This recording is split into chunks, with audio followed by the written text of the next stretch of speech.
네, 하나님께서 우리에게 주시는 말씀 사도행전 3장 11절부터 끝절 26절까지 제가 봉독하겠습니다. 그 사람이 베드로와 요한 곁에 머물러 있는데 사람들이 모두 크게 놀라서 솔로몬 행각이라고 하는 곳으로 달려와서 그들에게 모여들었다. 베드로가 그 사람들을 보고 그들에게 말하였다. 이스라엘 동포 여러분, 어찌하여 이 일을 이상하게 여깁니까? 또 어찌하여 여러분은 우리가 우리의 능력이나 경건으로 이 사람을 걷게 하기나 한 것처럼 우리를 바라봅니까?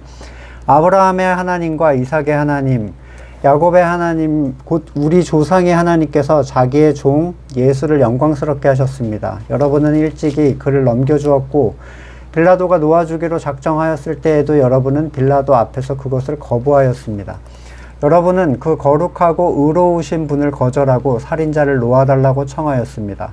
그래서 여러분은 생명의 근원이 되시는 주님을 죽였습니다. 그러나 하나님께서는 그를 죽은 사람들 가운데서 살리셨습니다.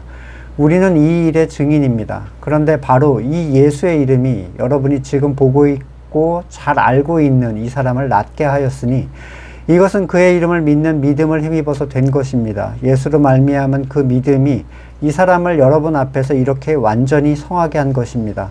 그런데 동포 여러분, 여러분은 여러분의 지도자들과 마찬가지로 무지해서 그렇게 행동하였다는 것을 나는 알고 있습니다. 그러나 하나님께서는 모든 예언자의 입을 빌어서 그리스도가 고난을 받아야만 한다고 미리 선포하신 것을 이와 같이 이루셨습니다. 그러므로 여러분은 회개하고 돌아와서 죄 씻음을 받으십시오. 그러면 주님께로부터 편히 쉴 때가 올 것이며 주님께서 여러분을 위해서 미리 정하신 그리스도이신 예수를 보내실 것입니다. 이 예수는 영원 전부터 하나님이 자기의 거룩한 예언자들의 입을 빌어서 말씀하신 대로 만물을 회복하실 때까지 마땅히 하늘에 계실 것입니다. 모세는 말하기를 주 하나님께서 나를 세우신 것 같이 너희를 위하여 너희 동족 가운데서 한 예언자를 세워주실 것이다. 그가 너희에게 하는 말은 무엇이든지 다 들어라. 누구든지 그 예언자의 말을 듣지 않는 사람은 백성 가운데서 망하여 없어질 것이다 하였습니다. 그리고 사무엘을 비롯하여 그 뒤를 이어서 예언한 모든 예언자도 다 이날에 있을 일을 알려주었습니다. 여러분은 예언자들의 자손이며 하나님께서 여러분의 조상들과 맺은 언약의 자손입니다. 하나님께서 아브라함에게 너의 자손으로 말미암아 땅 위의 모든 족속이 복을 받을 것이다 하고 말씀하셨습니다. 하나님께서 여러분 한 사람 한 사람을 악에서 돌아서게 하셔서 여러분에게 복을 내려주시려고 먼저 자기의 종을 일으켜 세우시고 그를 여러분에게 보내셨습니다. 아멘. 오늘 본문은 바른 설교가 진행되는 그 동일한 상황 그리고 동일한 방식을 반복적으로 보여줍니다. 설교가 지금 두 번째 설교잖아요. 베드로가 하는 설교. 오순절 사건과 성전 미문의 치유 사건은 다른 사건처럼 보이지만 결국 베드로가 처한 상황 그리고 성령의 능력이 발생한 것, 그것을 보는 설교의 대상, 그 대상의 반응, 이게 다 굉장히 흡사해요. 예수의 이름으로 회복된 거린과 함께 사도들은 성전 안으로 들어갑니다. 이 치유를 받은 사람이 사도들을 떠나지 않았다 이렇게 표현되고 있는데 강하게 붙들었다 이런 의미를 가지고 있어요. 단순히 은인의 수준을 넘어서 내면의 체험에 대한 공유, 교회됨의 가치로 함께 하기 시작했다로 이해할 수 있겠죠. 마태복음 18장 19절에 내가 진정으로 거듭 너희에게 말한다. 땅에서 너희 가운데 두 사람이 합심하여 무슨 일이든지 구하면 하늘에 계신 내 아버지께서 그들에게 이루어 주실 것이다. 두세 사람이 내 이름으로 모여 있는 자리, 거기에 내가 그들 가운데 있다. 따라서 교회라는 것은 성도가 그리스도의 이름으로 모인 자리라고 표현을 할 수가 있습니다. 이 자리는 홀로 있는 존재를 묘사하지 않아요. 연합을 얘기한다는 거예요. 두 사람 이상, 최소가 두 사람 이상이죠. 각 사람 안에 그리스도가 계시지만 그리스도가 그 안에 계신 사람들의 연합이라는 의미가 교회라는 의미라는 거예요. 그런데 이렇게만 말하면 세상 천지의 교회는 널리고 널린 것이다 라고 얘기를 할 수 있겠죠. 다들 예수님의 이름으로 건물도 짓고 프로그램도 돌리고 경연대회도 하고, 이 거린이 사도들과 함께 한 이유는 오순절에 120명이 함께 했던 이유, 베드로의 설교를 듣고 회심한 3천이 집으로 돌아가지 않고 함께 했던 이유와 동일합니다. 중요한 것은 그리스도의 이름으로 모인 그들이 어떤 이유에서 함께 모였냐는 거예요. 왜 모여 있느냐? 거듭난 성도는 정말 거듭난 성도끼리만 모일 수가 있어요. 솔직한 얘기로 거듭나지 않은 분이 여기 계시면 굉장히 불편할 수밖에 없습니다. 이것은 그분에게 설명할 수 없는 체험에 관한 부분이에요. 완전히 달라진 가치관에 대한 부분이고, 또한 세상은 볼 수 없는 소망에 관한 부분에서 일치하는 사람들의 자연스러운 연합이에요. 일치하기 때문에 모인 거지, 모이기 위해서 일치시킨 게 아닙니다. 머리 대신 그리스도라는 자석에 이 사람들은 철가루처럼 달라붙는 거예요. 당기는 분은 그리스도시고 철가루가 아니면 절대로 따라가지 않습니다. 하지만 건물의 교회는 다른 이유 때문에 모여요. 그들은 자기의 선을 추구하기 위해서, 또 세상을 얻기 위해서, 또는 자기의 의를 쌓기 위해서 모입니다. 이런 사람들이 주님의 이름으로 모이는 것은 우리가 주님의 이름으로 이것도 하고 저것도 했습니다 라고 했던 사람들, 예수님께 인정을 받을 수 없는 거죠. 마태복음 7장 22절 23절은 제가 여러분한테 굉장히 많이 반복하는데, 주님의 이름으로 우리가 예언도 하고 귀신도 쫓아내고 많은 기적도 행하지 않았습니까? 주님의 이름을 대고 이 일들이 실제로 일어났는데, 그때 내가 그들에게 분명히 말할 것이다. 나는 너희를 도무지 알지 못한다. 불법을 행하는 자들아, 내게서 물러가라.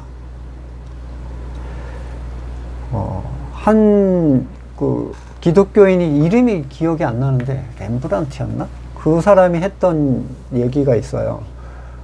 환상을 봤는데, 너는 이름이 누구냐, 이렇게, 주님 날 도와주십시오, 나는 홀로 있습니다, 감옥에서 날 도와주십시오 그랬더니 너는 누구냐고 물어보시더래요. 근데 자기 이름을 대답할 수가 없었대요. 모른다고 할까봐. 그래서 나는 죽었다, 나는 더 이상 남아있지 않다 라는 어떤 고백들이, 그것들을 이제 거기서 이제 그 사람은 그거를 잡았다 그러더라고요. 자기 이름을 모른다라는 것, 내가 뭘 했다라는 건 아무런 의미가 없다는 거죠. 솔로몬 행각, 오늘 모인 솔로몬 행각은 성전의 아름다운, 성전 미문의 반대편 쪽에 있었는데, 여기서는 주로 랍비들이 율법을 가르치는 일을 했었대요. 모여서 강론하고 가르치는. 성전 중에서도 율법에 잘못된 가르침이 있는 자리, 잘못된 가르침이 있는 자리라고 얘기하는 이 까닭은 뭐냐면, 그리스도를 통하여 보지 않은 율법은 잘못될 수밖에 없어요.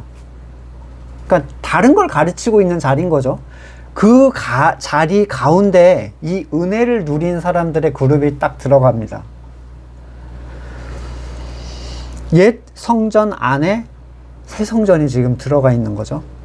옛 성전 안에서 새 성전이 들어가면 눈에 띌 수밖에 없는데, 사람들은 분명히 성전을 들어오면서 이 안진뱅이를 오랜 기간 동안 봐왔어요. 그리고 그 오래전부터 봤던 거린이 멀쩡하게 돌아다니는 걸 보게 됩니다. 베드로의 첫 번째 설교도 두 번째 설교도 우리가 흔히 생각하는 노방전도와는 완전 달라요. 베드로가 설교를 하는 대상은 하나님의 크신 일을 체험한 사람을 이상하게 보고 있는 사람들이에요. 그러니까 새 성전을 보고 있는 사람들이라는 거죠. 최소한 하나님께서 누군가에게 구원 사역을 행하셨고, 그것이 그들에게 대하여 의문을 갖게 되었을 때 비로소 설명이 가능합니다.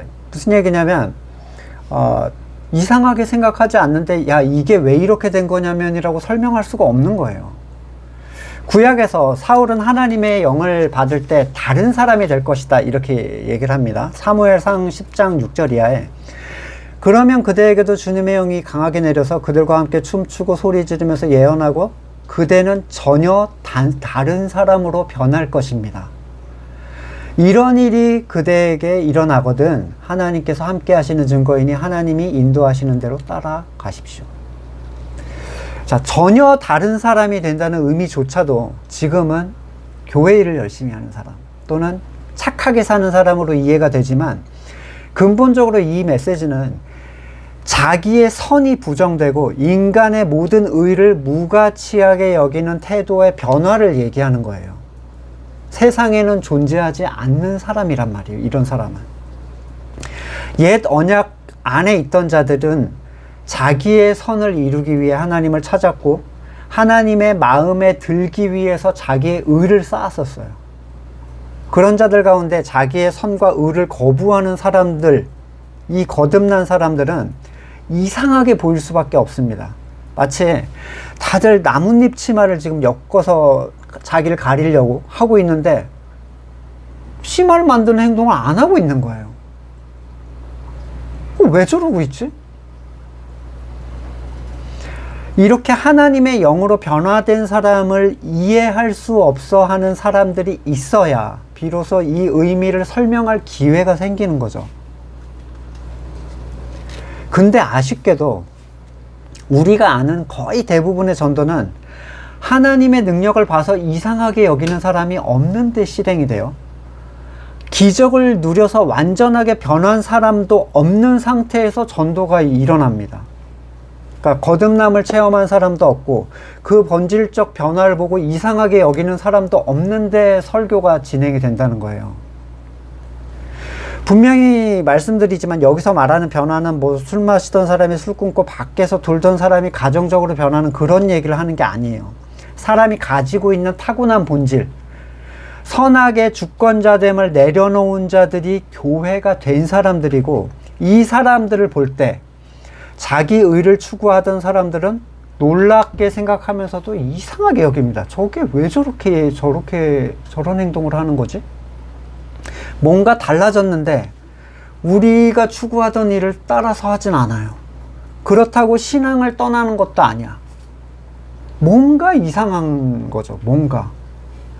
사람들은 베드로와 요한이 대단한 사역자였기 때문에 이런 일이 일어났을 것이다 라고 생각을 했고 베드로와 요한은 사람들이 이 일어난 하나님의 크신 일보다는 그것을 행한 통로인 자기들에게 주목하고 있다는 사실을 알게 됩니다.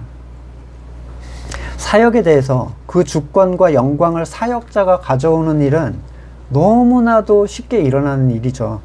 어떤 사역자를 통해서 변화를 받게 되었는가? 이 질문이 중요시 되는 거는 그 사역자는 통로일 뿐인데도 누군가 참된 회심을 하는 일들이 그 사람 주변에 일어나면 그 사람이 대단한 까닭에 이런 일이 일어났을 것이다 라고 생각하는 거예요. 본능적으로. 주인의 것을 받아서 전달했는데 이 통로를 자꾸 굉장히 귀하게 보는 거죠. 이 전달을 전해준 주인을 생각하는 게 아니라. 그래서 통로가 전한 종이 주인 행세를 하기 시작하는 거죠. 그래서 인기 많은 목회자들은 능력이 있다, 은혜가 넘친다, 이런 이름으로 주목을 받게 됩니다. 사람의 주목을 받는다는 건 굉장히 두려운 일인데 그래서 유튜브 구독자를 숨겨놨었는데 유튜브에서 까버렸어요. 저는 이거를 하고 싶지 않았는데 유튜브에서 그냥 까버리더라고요. 주목을 받게 되고 인지도가 올라가고 인기를 얻게 되면 사람은 자연스럽게 영광을 취하는 일을 행하게 됩니다. 자기도 모르게.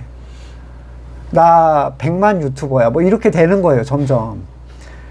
그는 흥하고 나는 쇠해야 그리스도가 주인공으로 설 수 있는데 내가 무대 중앙에 서면 진짜 주인공은 가려지겠죠. 한 사람이 손을 이식받았다고 생각을 해보세요. 손을 이식했는데 손이 점점 움직이고 살아나기 시작합니다. 그 기능을 하게 될 때 사람들은 손목의 능력에 집중하지 않아요.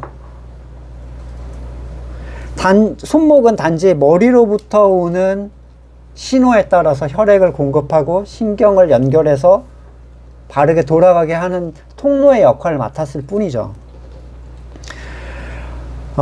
손목의 능력이 대단해서 손이 살아나는 게 아니라는 거예요. 손목은 단지 손 옆에 있다는 이유 때문에 붙어 있을 뿐이죠.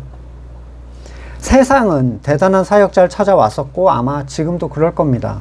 만약에 바울이 목사로 있는 교회라면 거기는 더 많은 회심자가 생길까? 베드로나 요한이 사역자로 있는 교회는 뭔가 대단히 더 능력이 많아질까? 이런 생각이 자연스럽게 드는 이유는 그들을 통로로 보는 게 아니라 그들 자체가 가진 능력으로 이해를 하기 때문이에요. 또는 뛰어난 통로로 보는 거죠.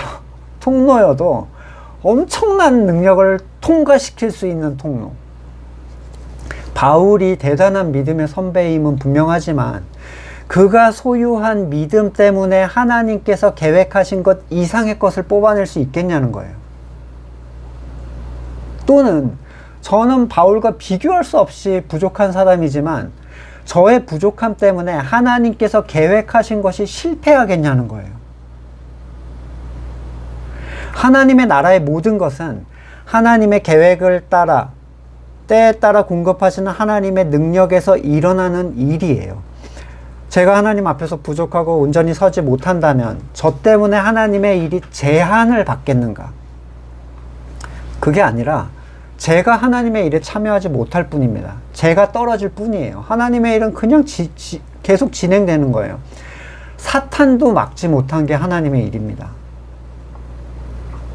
그게 저의 연약함이 방해할 수 있겠어요? 하나님의 일을? 사탄이 모든 전력을 다해서 막으려고 했던 그 하나님의 일을 하나님이 이루셨는데 그리스도가 아니라 사역자가 유명해지고 그 모든 행사가 사역자의 능력과 성실함, 영역의 결과물로 판단이 되면 결국 그 교회는 사람의 교회가 됩니다.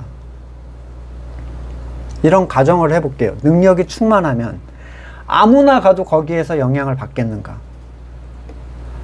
팔목이 싱싱하면 코를 붙여놔도 코가 여기서 냄새도 맡고 하겠는가?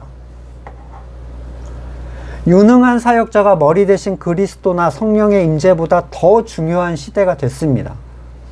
심지어 성령조차도 사역자가 자기의 사역을 위해 스스로 채우는 스펙처럼 여겨져요. 내가 간구하고 내가 얻어내서 성령이 충만한 사역자가 되면 하는 모든 사역이 잘 될 것이다. 사역이 잘 된다는 의미는 뭐죠? 성경적으로는 하나님의 뜻이 이루어진다는 거예요. 뭐 사람이 많아지고 막 회심자가 늘어나고 이런 게 아니라 하나님의 뜻이 이루어지는 것. 모두가 손목에 붙을 수는 없어요. 그건 몸이 아니죠. 저는 지금 큰 교회는 막 흩어져 가지고 작은 교회로 가야 된다는 그런 주장을 펴는 게 아닙니다. 인위적 흩어짐을 얘기하는 게 아니에요. 그리스도가 아닌 사역자를 보고 모이는 것의 폐단을 얘기하는 겁니다. 사역자를 보고 모이는 것은 사역자가 사라지면 끝나죠. 본문을 보겠습니다. 다시 앞과 비슷한 상황이 연출이 되는데 하나님의 놀라운 사건이 일어났어요. 죽었던 사람에게 일어나고 옛 언약에 속했던 사람들은 그걸 이상하게 여기는 지금 상황.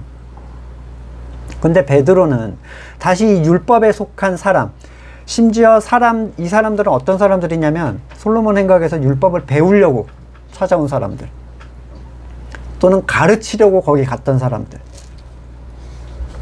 율법으로 구원을 얻으려는 사람들 앞에서 동일한 설교를 다시 시작합니다. 스스로 의를 추구하는 자들이 가장 불편하게 느낄 만한 설교. 베드로는 그들이 추구하던 옛 언약에 조상 아브라함, 이삭, 야곱을 언급하면서 그것이 예수 그리스도를 통하여 완성된 것이다, 이렇게 얘기를 해요. 지난번 베드로의 설교와 마찬가지로 유대인들이 이단시하던 존재가 예수님이잖아요. 그 예수를 그들의 믿음의 선조와 연결을 다시 짓는 거예요. 왜 꼭 그렇게까지 얘기를 해야 되냐? 꼭 그렇게 그들이 소중하게 여기는 부분을 지금 꼭 건드려야 되냐? 그냥 하나님께서 원하시는 대로 우리 신앙생활을 합시다. 하면 안 되냐? 틀린 말 한 건 아니잖아, 우리가. 아마 요즘 사람들은 베드로에게 지적질한다. 남을 깎아내림으로써 자기를 드러낸다. 혼자만 바른 신앙을 가진 척한다. 별별 얘기를 다 했을 거예요. 솔직히 베드로의 설교는 미련해 보입니다. 이런 군중들 앞에서 지금 이런 설교를 하다니. 만약에 설교라는 것이 듣는 대상이 좋아할 만한 것을 제시함으로써 그를 회유하는 것이라면 베드로의 설교는 완전 실패한 설교죠. 그러나 지속적으로 상대를 불편하게 할 만한 얘기를 계속하는 거예요. 그것도 일반적인 강단에서 말하는 회개하시오, 이런 뭉뚱그려 말하는 자기 악에 대한 돌이킴을 얘기하는 게 아니에요.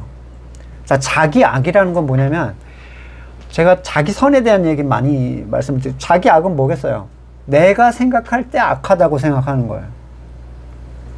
회개하라고 하면 다 내가 불편하게 생각했던 거를 돌이켜야 되겠다라고 생각을 하죠. 자, 악을 회개하라, 자기 악을 회개하라는 얘기에 반발하는 사람은 거의 없습니다. 왜냐하면 이미 자기 양심에 찔려하고 있거든요. 나도 잘못했다고 생각하는데 뭐 이렇게 생각하는 거죠. 하지만 베드로의 회개의 촉구는 자기 선에 대한 회개의 촉구예요. 내가 옳다고 생각했던 것에 대한 회개. 이 불가능해 보이는 설교, 성경의 표현을 빌리자면 미련한 전도의 방식이 하나님의 방식입니다. 다시 생각을 해볼게요. 왜 율법을 지키던 유대인들은 예수님을 빌라도에게 넘겨줘 죽게 했는가?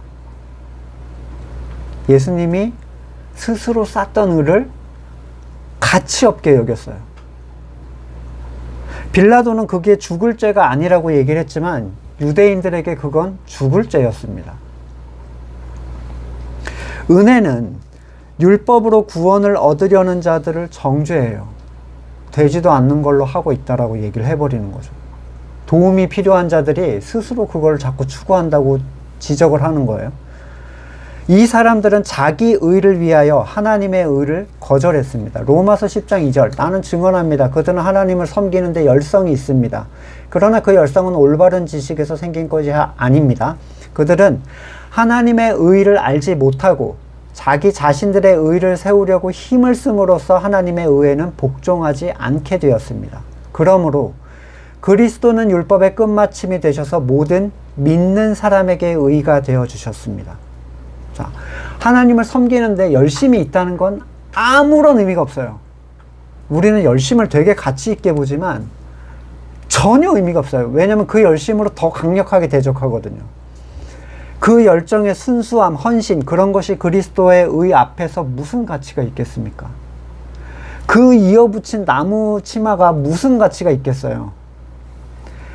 자기 의로 하나님의 인정을 받으려고 하는 자는 하나님께서 주시는 의를 거부하겠다는 얘기거든요.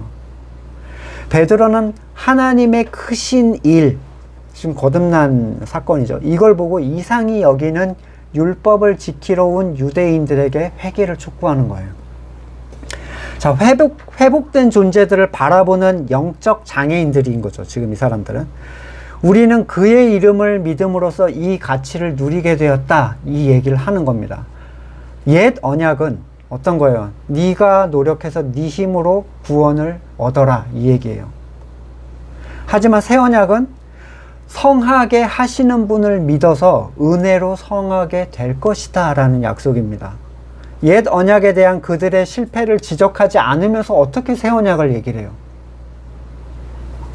말할 수가 없는 거예요. 꺼내지 않으면 진행이 안 되는 거예요.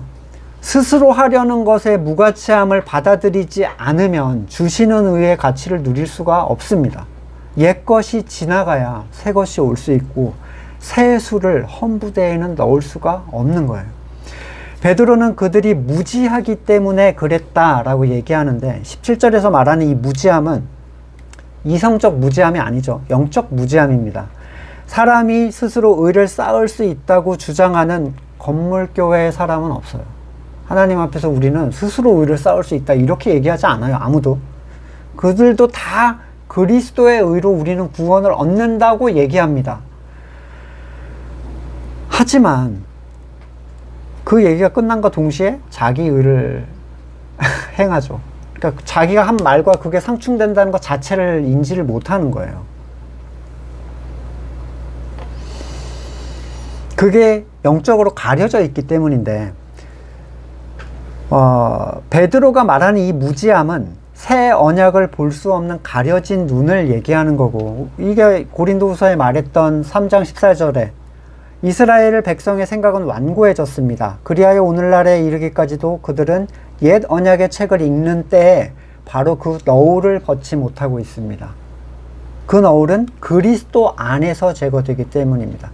결국에 거듭나지 않은 사람이 구약을 바라보는 건 잘못 바라볼 수밖에 없다는 거예요. 그러면 본문 19절에서 회개하고 돌아온다 할 때 이 돌이킴이라는 건 뭘 얘기하겠습니까? 마태복음 18장 3절에 내가 진정으로 너희에게 말한다. 너희가 돌이켜 어린아이들과 같이 되지 않으면 절대로 하나님의 나라에 들어갈 수 없다. 어린아이와 같은 겸손함을 얘기를 하는데, 어린아이가 가지는 겸손함은 자기를 낮추는 겸손함이 아닙니다. 자기가 낮은 자임을 인정하는 겸손함이에요. 자기가 무능하기 때문에 내 무능을 그냥 받아들이는 거죠.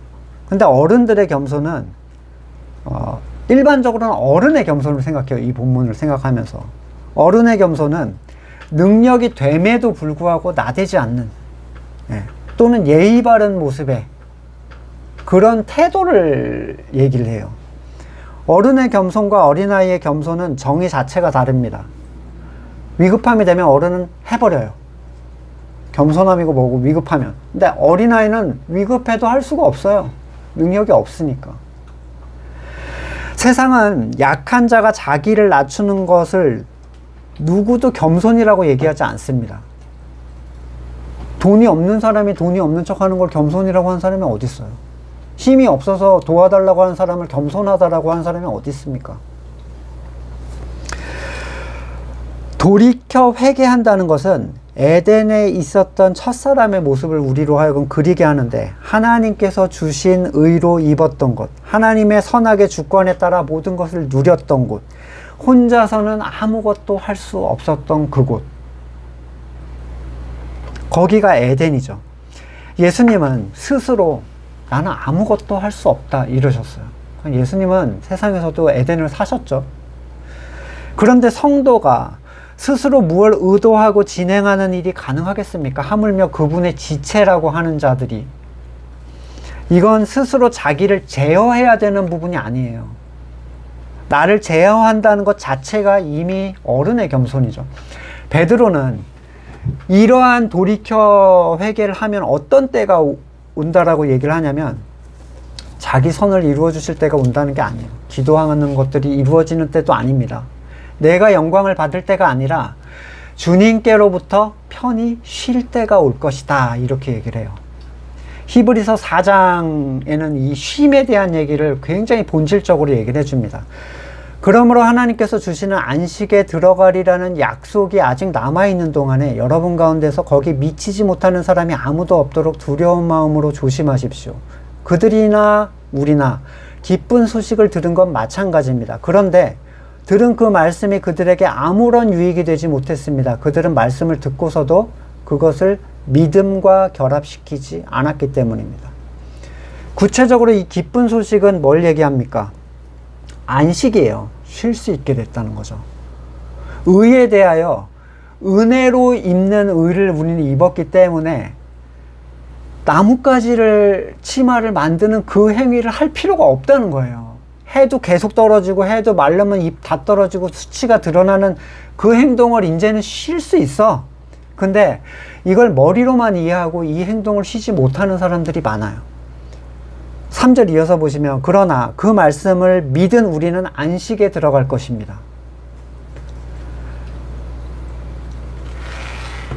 6절로 넘어가서, 그러므로 어떤 사람들에게 안식에 들어갈 기회가 아직 남아 있습니다. 그런데 기쁜 소식을 먼저 들은 사람들은 순종하지 않았으므로 들어갈 수 없었습니다. 율법에 대하여 이제 얘기를 해준 거예요. 이 출애굽 세대들. 그래서 가나안의 안식을 얘기했지만 순종할 수가 없었죠. 그래서 쉴 수 없었어요, 결국에. 그렇지만 하나님께서 다시 오늘이라는 어떤 날을 정하시고 이미 인용한 말씀대로 오랜 뒤에 다윗을 통해 오늘 너희가 그 음성을 듣거든 너희 마음을 완고하게 하지 말아라 하고 하셨습니다. 여호수아가 그들에게 안식을 주었더라면 하나님께서는 그 뒤에 다른 날이 있으리라는 것을 말씀하지 않았을 것입니다. 그러니 하나님의 백성에게 안식하는 일이 아직 남아 있습니다. 하나님께서 주실 안식에 들어가는 사람은 하나님이 자기 일을 마치고 쉬신 것 같이 그 사람도 자기 일을 마치고 쉬는 것입니다. 그러니 이와 같은 불순종을 따르다가 떨어져 나가는 일이 없도록 해야 되겠습니다. 하나님으로부터 쉴 때가 온다는 것은 더 이상 구원을 위하여 의에 대해서 벌거벗긴 수치를 가리기 위해서 나뭇가지 치마를 만들지 않아도 되는 때가 오는 거예요. 회개라는 것은 내가 스스로 주장하던 선과 의를 내려놓는 것인데 이건 의지적 내려놓음이 아닙니다. 하나님이 그에게 무가치함을 알게 해줘서 그냥 내려놔지는 거예요. 가치가 없으니까 뭐 들고 있을 수가 없죠. 이것을 아는 사람은 오직 거듭난 사람들 뿐이에요. 거듭나지 않은 사람들은 자기 선이나 의를 부인할 수 있는 생명이 없습니다. 그러니까 옛 생명밖에 없는 사람은 절대로 이걸 부인할 수 없어요. 이것은 하나님께 속한 생명만이 가진 특징인데 이 회개, 너네가 회개하고 돌이켜라, 이 회개는 세례 요한이 주님의 오실 길을 예비했던 그 회개이고 이 회개에 합당한 열매는 자기 선과 의를 버리는 데 있어요. 내가 선이 없고 내가 의를 채울 수 없다라는 사실이 깊이 인정이 되면 사람은 의에 대해서 비로소 쉴 수가 있습니다. 해도 소용이 없는 짓을 뭐하러 하겠어요. 어린아이와 같은 겸손으로 돌이킨 사람만이 그리스도를 알 수 있고 그러한 사람만이 그리스도 안에서 쉴 수가 있는데 이런 사람이 바로 하나님이 택한 사람이라는 거예요. 마태복음 11장 25절 예수께서 이렇게 말씀하셨다. 하늘과 땅의 주인이신 아버지 이 일을 지혜 있고 똑똑한 사람에겐 감추시고 어린아이에게는 드러내 주셨으니 감사합니다. 그렇습니다, 아버지. 이것은 아버지의 은혜로운 뜻입니다. 내 아버지께서 모든 것을 내게 맡겨주셨습니다. 아버지밖에는 아들을 아는 이가 없으며 아들과 또 아들이 계시하여 주려고 하는 사람밖에는 아버지를 아는 이가 없습니다. 그러면서 가장 우리가 잘 아는 구절이 나오는 거예요. 수고하고 무거운 짐진 사람은 모두 내게로 오너라. 내가 너희를 쉬게 하겠다. 나는 마음이 온유하고 겸손하니 내 멍에를 메고 나에게 배워라. 그리하면 너희는 마음의 쉼을 얻을 것이다. 내 멍에는 편하고 내 짐은 가볍다. 의를 쌓으려고 해보셨던 분들 그리고 그 한계를 보신 분들은 알아요. 그때가 얼마나 고통스러운 시간이었는지, 안심할 수 없는 시기였는지, 뭘 해도 항상 부족한 게 보입니다. 더 잘할 수 있었는데 하나님 앞에서 이거를 인정받을 수 있을지 없을지 알 수 없는 그 불안감, 심지어 구원조차도 안심할 수가 없어서 그렇게 열심히 일을 하면서도 나는 지옥에 갈 것 같다는 얘기를 하는 분들을 전 너무 많이 봤어요. 교회에서 제일 열심히 일해. 근데 자기 지옥 갈 것 같대요. 더 열심히 하지 못해서. 자기도 알거든요. 그게 완전하지 않다는 걸. 그런데 그리스도께서 깨우신 사람들은 아무것도 하지 않고도 두려워하지 않게 해주셨어요. 로마서 4장 4절. 일을 하는 사람에게는 품삯을 은혜로 주는 것으로 치지 않고 당연한 보수를 주는 것으로 생각합니다. 그러나 경건하지 못한 사람을 의롭다고 하시는 분을 믿는 사람은 비록 아무런 공로가 없어도 그의 믿음이 의롭다고 인정을 받습니다. 그래서 행한 것이 없어도 하나님께서 의롭다고 여겨주시는 사람이 받을 복을 다윗도 다음과 같이 말했습니다. 하나님께서 잘못을 용서해 주시고 죄를 덮어주신 사람은 복이 있다. 주님께서 죄 없다고 인정해 주실 사람은 복이 있다. 이 사람들이 주님으로부터 오는 그 쉬는 때를 받아서 누리는 사람들이에요. 베드로는 옛 언약에 속한 유대인들이 신뢰하며 따르는 믿음의 조상들을 계속 나열을 합니다. 먼저 22절에서 모세, 하나님께서 말씀하신 동족 가운데서 세우실 한 예언자, 반드시 그의 말을 들어라. 듣지 않으면 멸망할 거다. 이분이 바로 예수님이다. 연결을 짓죠. 24절에선 사무엘과 모든 예언자들이 말한 것이 예수 그리스도에 관한 것임을 얘기를 합니다. 그리고 25절에서 믿음의 조상인 아브라함을 연결하면서 그의 자손으로 말미암아 복을 받을 것이라고 한 그 자손이 바로 예수님이다. 간단히 말해서 구약, 옛 언약에서 말한 모든 선지자가 말한 메시아가 예수님이다. 이 얘기를 한 거예요. 근데 그냥 말로만 한 게 아닙니다. 말로만 하면 어떻게 돼요? 맞아 죽는 거예요, 여기서 그냥. 자, 말로만 했다면 그냥 그 자리에서 쫓겨나서 성전 밖에서 돌로 쳤을 거예요. 근데 그들 옆에 누가 있어요? 불구로 태어났던 한 사람이 일어서 있는 장면이 있는 거예요.